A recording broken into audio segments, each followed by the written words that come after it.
Do you think you're here for school? You're too stupid, she screamed. They fed me scraps like a dog for 10 years, called me a nobody. My own blood tried to poison me on my wedding day, to stop my joy. But what she didn't know, I didn't just survive, I rose and claimed my throne. My name is Emilia. Today I walk with my head high, dressed in fine lace and expensive perfume. But look into my eyes, you'll still see a little village girl standing by a mud wall watching her world fall apart. We were 5 children born from the same womb, following our mother like ducklings. My father was a hard-working man.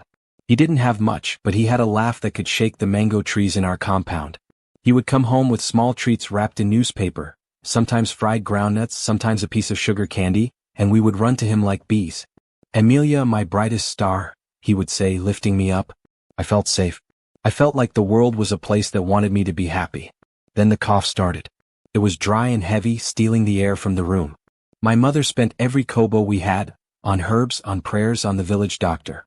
But death does not listen to the cries of a poor woman. One Tuesday morning the sun rose, but my father did not. The house went cold. The laughter stopped. The man who was our roof was gone, and the rain was coming. For 3 months after the funeral, we lived on hope and the kindness of neighbors. But kindness is like a shallow well, it dries up when the sun stays too long. My mother's eyes became sunken. She would cook a small pot of fufu and divide it into 5 tiny portions. She wouldn't eat. She would sit quietly by the fire, her stomach growling louder than ours. "Mama, are you not eating?" I asked one night, my stomach aching. She wiped her eyes with her wrapper and forced a smile. "I'm full, Emilia. Go to sleep. If you sleep, the hunger will sleep too." I knew she was lying. We all knew. We were 5 hungry children, and she was one broken woman. That was when the messages started going to the big family in the city. We needed help. We needed someone to lift us out. But I didn't know then that the hand coming to save me was carrying a chain. I remember the day Aunt Sarah arrived. She didn't come on foot like the others. She came in a shiny blue car that raised red dust as it stopped in front of our house. We ran outside, staring at it like it came from another world. Aunt Sarah stepped out. She was my mother's elder sister, the first to marry, the one who had made it in the city. Gold shone on her neck and her dress was stiff and expensive. She looked at our house with a tight face, like our poverty offended her. "Oh, peace," she said, hugging my mother lightly. "What has happened to you? Look at these children. They look like they haven't seen meat in a long time." My mother lowered her head. "It has been hard, sister. Since he died. I cannot even buy soap."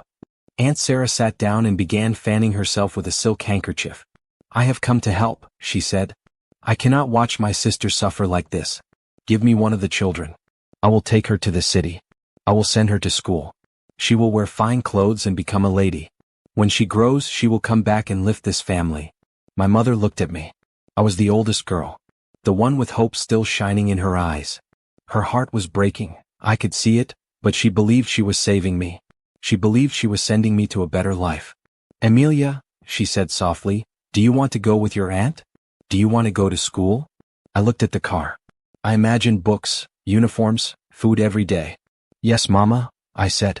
I didn't know I had just agreed to a life of suffering. The morning I left was quiet and heavy.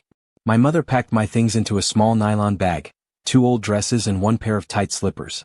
Then she held me so close I could feel her heart beating fast. "Be a good girl, Emilia," she cried. "Listen to your aunt. Study hard. Don't forget where you came from. We are counting on you." I promised I would become a doctor. I promised I would come back and build her a better house. As the car drove away, I looked back. My mother stood in the road, watching, until she became just a small figure in the distance. I was only 8 years old. I was afraid, but I kept telling myself, "I'm going to school. I'm going to become somebody." The journey to the city took many hours. At first Aunt Sarah was kind. She gave me a biscuit and told me stories about her big house. I began to feel excited again. But the moment we entered the city, her voice changed. It became sharp, like a blade. "Listen to me, girl," she said without looking at me. "The city is not the village. There is no time for play. You are here to work. Do you understand?" "Yes, Auntie," I whispered. "But when will I start school?" She gave a short, dry laugh that sent fear into my chest. "School? We will see about that. First, you must learn how to take care of a proper house." We stopped in front of a massive gate. The house was beautiful, white walls, flowers everywhere. But as the gate closed behind us, something heavy settled in my chest. It didn't feel like a home. It felt like a cage. That night I waited for something good. I thought she would show me a soft bed like the ones her children slept on. But instead, she pointed to a thin, torn mat in the corner of the kitchen, beside the mortar and pestle. "This is where you will sleep, Emilia," she said coldly.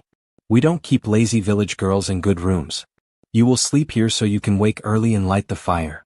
I looked at the cold floor. I remembered my mother's small house. It was poor, but it was warm. Here, everything smelled of chemicals and leftover food. I lay down using my small bag as a pillow. That night I cried quietly. I didn't want the big house anymore. I just wanted my mother. At exactly 4:30 in the morning, a heavy kick woke me up. I jumped up in fear. It was Aunt Sarah, already dressed, looking at me with anger. "Get up," she shouted. "The heater is not working. Boil 4 big pots of water. My children must bathe with warm water before school. If the water is cold, you will not eat today." My body ached from the hard floor. I was only 8 years old. The pots were heavy, but fear gave me strength. I dragged them, filled them, and scrubbed them until my fingers hurt. As the fire burned under the pots, I stared at the flames. I wondered, was this the school my mother sent me to? By 7 a.m. the house was alive. I saw Aunt Sarah's children, 2 girls and 1 boy. They looked perfect. Their skin was smooth. Their uniforms were clean and sharp. Their shoes shined like mirrors. Their bags were filled with books. I stood by the kitchen door holding a dirty rag, watching them eat eggs and sausages. My mouth watered. One of the girls, Sandra, looked at me and frowned. "Mummy, why is she staring at us?" she asked. "She smells like smoke." Aunt Sarah didn't even look at me. "Ignore her," she said calmly. "She is just the house girl. She is here to clean after you." Then she shouted, "Emilia, go and scrub the toilets. Now." When the big yellow school bus arrived, I ran to the window. I watched my cousins climb in, laughing and talking about school. My heart filled with hope. Maybe today was my turn. I ran to Aunt Sarah. "Auntie, please, my uniform? My school? You told Mama I would go to school." Before I could finish, she slapped me hard. The sound echoed through the house. "How dare you?" she screamed. "Do you think you are like my children? You are here to serve them. You will never go to school. If I hear that word again, I will send you back to the village in a coffin." I fell to the ground, my cheek burning. At that moment I understood. The gate was not just to keep people out. It was to keep me in. Lunchtime was the hardest. I cooked the rice. I prepared the stew. I fried the chicken until the smell filled the whole house. I served them on beautiful plates. Then I stood behind them, waiting, like I didn't exist. They ate, laughed, and talked. When they were done, they left leftovers on their plates. That was when Aunt Sarah spoke without even looking at me. "You can eat what is left." I walked slowly to the table. The food was cold. The bones were empty. But I ate it. Because hunger does not have pride. In that house, even a dog would have been treated better than me. When they finished eating, Aunt Sarah carried the plates to the kitchen. There was a piece of chicken left, a small wing that had barely been touched. My heart jumped with hope. But she didn't give it to me. She threw it straight into the bin. Then she scooped a little watery soup from the bottom of the pot and dropped a hard piece of yesterday's fufu inside it. "Eat," she said, pointing to the floor near the back door. "And be grateful. In your father's house you were eating nothing. Here you are eating the food of the rich." I swallowed the watery soup, mixed with my tears. As I struggled with the hard fufu, I made a promise to myself. I would survive. I didn't know how, but I knew one thing. I would not die in that kitchen. Years passed, blending into one long, painful life. By the time I turned 12, I was doing the work of 3 grown women. I washed, cooked, cleaned, and cared for the children. I stopped crying out loud. Crying brought punishment. So instead, I started talking to myself. I spoke to the pots. I spoke to the water. I even spoke to the floor I scrubbed every day. One day, I would whisper, "I will leave this place, and my children will never know hunger." People outside saw only a quiet girl carrying heavy loads. They didn't know. Inside me a fire was growing. And every act of cruelty only made it burn stronger. That is how long I lived like a shadow in that house. I arrived at 8, now I was 18. My body had grown, but my spirit felt crushed. I could not read or write. While Sandra and Peter returned from university talking about big words and big dreams, I struggled just to count money so I wouldn't be beaten. My hands were no longer soft. They were rough, cracked, and tired. "Emilia," Aunt Sarah would shout. "Why are the clothes still outside? Do you want the rain to wash them for you? Move. I never spoke back. Silence became my only protection. But inside me, I was screaming. When I turned 18, Aunt Sarah wanted more. Housework was no longer enough. You will wake up by 4 a.m., she said. Finish everything before 7 o'clock. Then you will follow me to the market. You have been eating my food for years. It is time you worked for it. My life became endless suffering. I cleaned all morning, then followed her to the market. There, I carried heavy bags of rice, bags bigger than my own body. My back ached. My legs shook. The sun burned my skin. Dust filled my lungs. But Aunt Sarah sat comfortably, counting money and shouting orders. The market was always loud and busy. But there was one quiet place. A shop across from ours. It sold fine fabrics and beautiful lace. The owner's name was Mark. He was different. He didn't shout. He didn't insult people. He was calm, gentle, respectful. He was young, maybe 28, with a strong, quiet presence. For a long time I didn't notice him. I was too busy struggling. Too busy surviving. I felt invisible. Like I didn't exist. Why would a man like him ever notice a girl covered in dust? One afternoon, heavy rain began to fall. Aunt Sarah shouted at me to move the bags quickly. In my hurry I slipped. The basket fell. I crashed to the ground. Pain shot through my knees. But I didn't cry because of the pain. I cried because I knew what was coming. Aunt Sarah rushed toward me furious. You useless girl, she screamed. Do you know how much that costs? You will not eat for 3 days. She raised her hand to beat me. I closed my eyes, waiting for the pain. But the slap never came. A strong hand suddenly caught Aunt Sarah's wrist in the air. I opened my eyes. It was Mark. He stood in the rain, calm but firm. That is enough, he said. His voice was not loud, but it carried authority. She is a human being, not an animal. It was an accident. Aunt Sarah gasped, her face filled with anger. Who are you to tell me how to treat my child? She snapped. This girl is my sister's daughter. I am the one raising her. Mark didn't release her hand immediately. He looked down at me. For the first time in many years, someone looked at me with respect. If this is how you raise a child, he said quietly, then may God help your own children. He let go of her hand and reached down to lift me up. His touch was warm, steady, kind. Are you all right, Emilia? He asked. I couldn't speak. I just nodded. But inside me my heart was racing. How did he know my name? After that day everything began to change. Whenever Aunt Sarah went to the back of the market to gossip, Mark would quietly pass by. Emilia, he whispered one afternoon, handing me a bottle of cold water and a meat pie. Eat quickly before she comes back. I stared at the food like it was something sacred. Why are you doing this? I asked softly. I'm just a maid. My auntie says I am nothing because I didn't go to school. She calls me useless. Mark shook his head gently. School is not everything, he said. I have been watching you for a long time. I see how hard you work. I see how you treat people with kindness, even when you are treated badly. He paused, then looked straight into my eyes. A person's value is not in certificates. It is in the heart. And you, Emilia, you have a good heart. I looked down, not believing his words. But Mark continued. You are not what they say you are. You are more. You are someone great, you just don't know it yet. That day, for the first time in years, a small light came back to life inside me. For weeks after that day in the rain, my heart felt lighter. For the first time in 10 years, I had hope. As I scrubbed floors and carried heavy bags, I kept hearing Mark's voice in my head. You are a queen waiting for a throne. I whispered those words to myself whenever Aunt Sarah shouted at me. But deep down I didn't believe it. I looked at myself in the cracked kitchen mirror. My hair was rough, my clothes old and oversized, and my skin looked tired. Then I looked at Sandra and Lydia, wearing fine clothes, smelling of perfume, and speaking smooth English. Mark is a rich man, I told myself. He is just being kind. Men like him marry doctors, lawyers, not girls like me. It was a hot Saturday afternoon. I was outside washing heavy blankets. My back felt like it would break. Suddenly, a loud car engine stopped in front of our gate. I didn't bother looking. Then Aunt Sarah shouted, Emilia, go and open the gate. Are you deaf? I ran quickly and pulled the gate open. And then, I froze. It was a black SUV shining like glass. The door opened. Mark stepped out. But this time he wasn't dressed like a market trader. He wore a clean white outfit shining with class. He looked like royalty.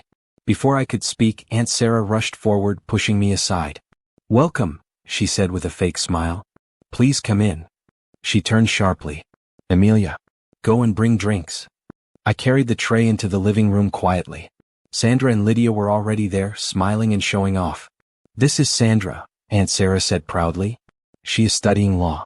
And Lydia will soon become a doctor. They both smiled sweetly at Mark. But Mark didn't look at them. His eyes were on me. As I turned to leave, his voice stopped. Pet me. Emilia, don't go. The whole room became silent. Then he stood up. I came here for a daughter of this house, he said. But not for a lawyer, and not for a doctor. Aunt Sarah laughed nervously. Maybe you mean Lydia. I am here for Emilia, Mark said firmly. I want to marry her. The room froze. Aunt Sarah burst into laughter. Emilia? This one? She shouted. She is a nobody. She cleans toilets. She cannot even write her name. She turned to Mark angrily. My daughters are the ones fit for you. Not this useless girl. Tears filled my eyes. I wished the ground would open and swallow me. But then, Mark stepped forward and stood beside me. She has everything I need, he said calmly. And what she doesn't have, I will teach her with love. Then he looked at Aunt Sarah. If you are not her mother, tell me where she comes from. I am going to her village today. I sat quietly in the front seat of his car, my hands folded. Everything felt like a dream. The trees passed by quickly. My heart was beating fast. After 10 years, I was going back home. Now, I was sitting in a car, moving smoothly over the same rough roads that once wounded my feet. Mark gently placed his hand on mine. Don't be afraid, Emilia, he said softly. The nightmare is ending. Today we go back to where it all began, so you can start again. Tears filled my eyes. My mother, she may not even recognize me, I whispered. I left as a child. I am returning as a stranger. Mark shook his head. You are not a stranger, he said firmly. You are a blessing. And from today she will never lack anything again. As we entered my village, people began to gather. A car like Mark's was not common there. Then I saw her, sitting under the old mango tree, breaking melon seeds. Then, older than I remembered, my mother. My heart broke. I stepped out of the car, my legs shaking. Mama, I called softly. She looked up slowly. Her eyes searched my face, then stopped at the small scar on my forehead. Emilia, she whispered. My star, is it you? I fell to my knees and held her tightly. We both cried, not just for joy, but for 10 years of pain, 10 years of hunger, 10 years of lost love. Mark stepped forward respectfully. He knelt before my mother, not as a rich man, but as a man with honor. Mama, he said, my name is Mark. I have seen your daughter's strength. I have seen her heart. I am here to ask for your blessing to marry her.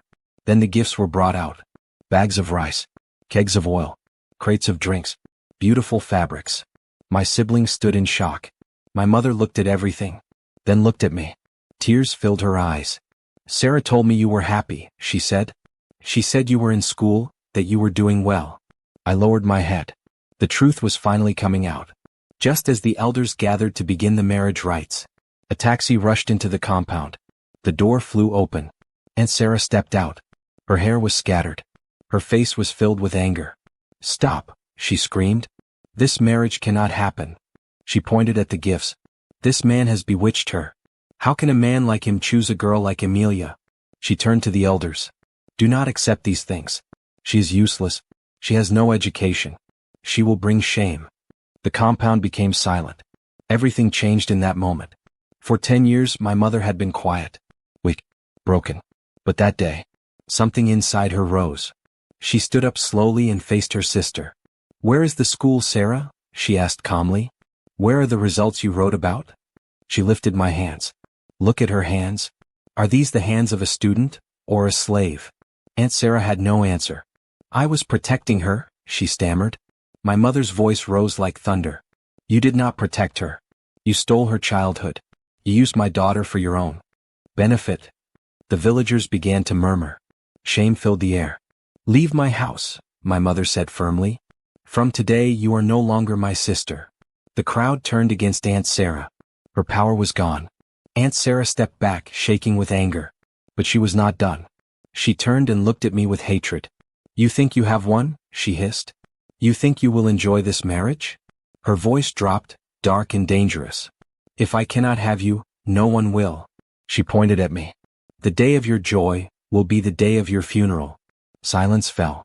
She jumped into the taxi and sped away, leaving dust behind. But it didn't feel like dust. It felt like a curse. I stood there shaking. Because I knew one thing. Aunt Sarah was not just angry. She was dangerous. My wedding day came like a dream I was afraid to wake up from. Mark had prepared everything beautifully. The hall was decorated with white roses and gold ribbons, shining under soft lights. I sat quietly as makeup artists worked on my face and stylists arranged my hair. When I looked into the mirror, I didn't see the girl from the kitchen anymore. I saw a bride. My dress was covered in lace and pearls, glowing with elegance. My mother sat beside me, dressed in a brand new wrapper Mark had bought for her. She was crying. But these were tears of joy. You look like an angel, Emilia, she whispered, holding my hand. Your father is smiling from heaven. I smiled. But deep inside, something didn't feel right. A cold feeling passed through me. I remembered Aunt Sarah's words. Over my dead body. The ceremony was halfway through. The pastor was speaking. Mark was looking at me with pride. Then suddenly, the doors opened. Silence filled the hall. Aunt Sarah walked in. She was not dressed for celebration.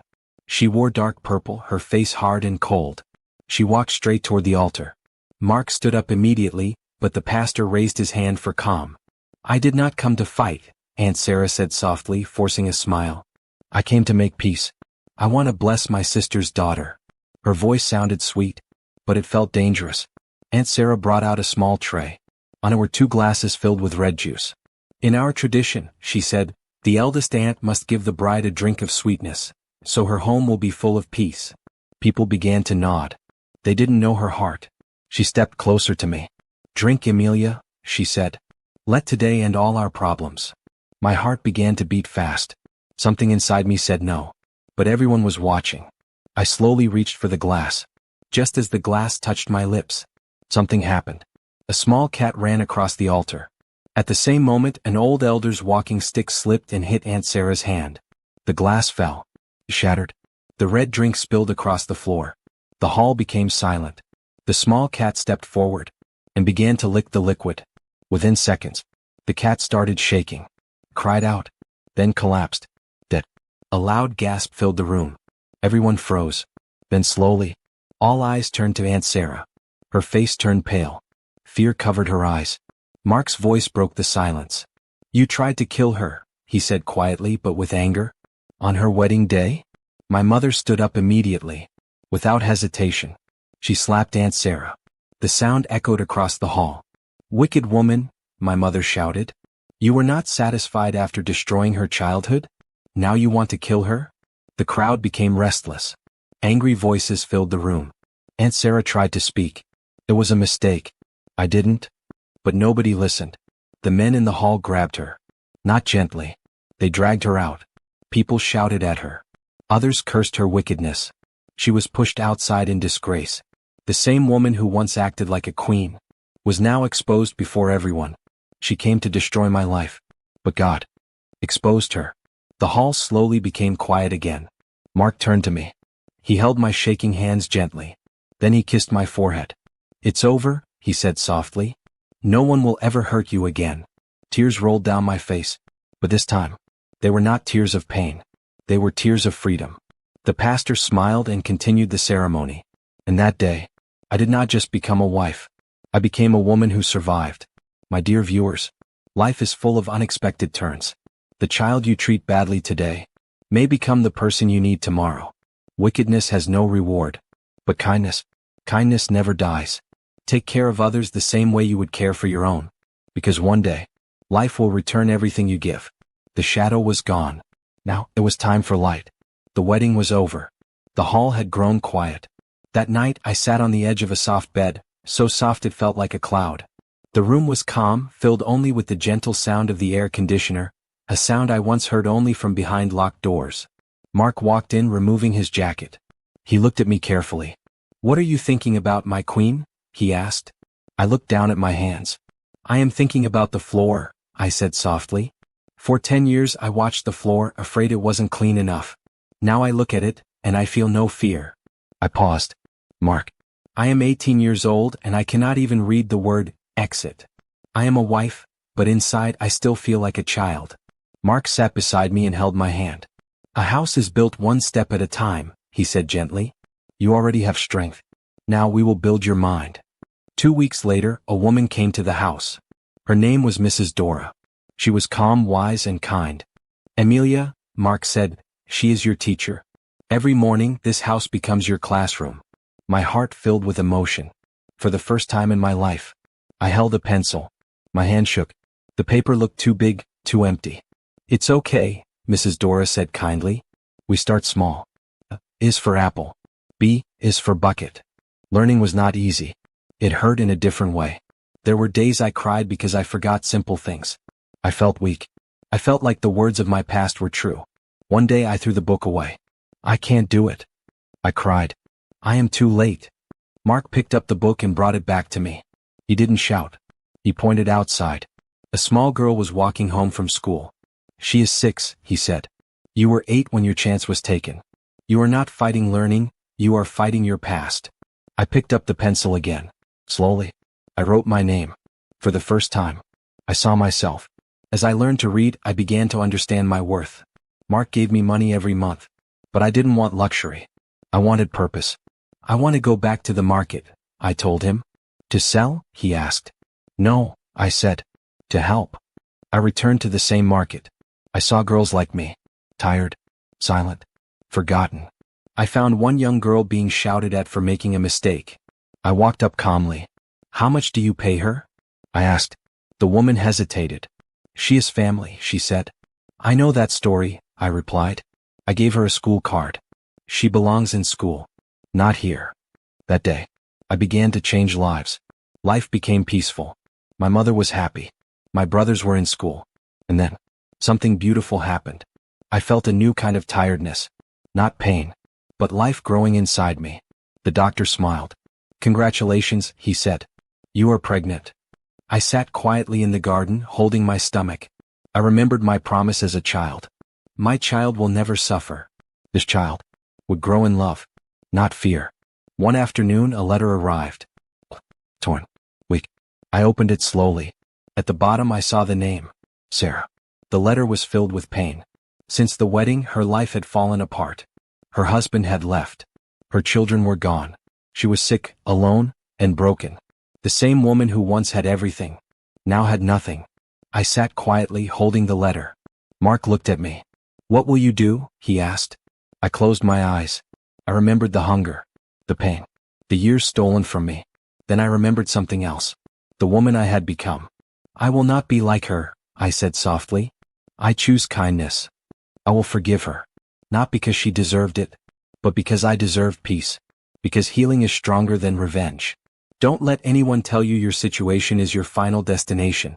Your hands may be dirty and your heart heavy today, but your future is bright and full of promise. Remember, your tears can grow your success and your pain can lead to greatness. One day you will bloom. The children sat quietly listening. I looked at their eager faces and felt my past fade into hope. The girl who was once humiliated and silenced had found her voice, and now she was helping others find theirs. Thank you so much for journeying through this tale with me. If this story touched your heart, please give it a like, share it with someone who needs to hear this wisdom, and subscribe to join our growing family of storytellers. Your support truly means everything. I'd love to hear from you. Which part of the story resonated with you most? And let me know which part of the world you're watching from. I read every comment and they truly keep me going. See you in the next story. I love you all. God bless you. Bye.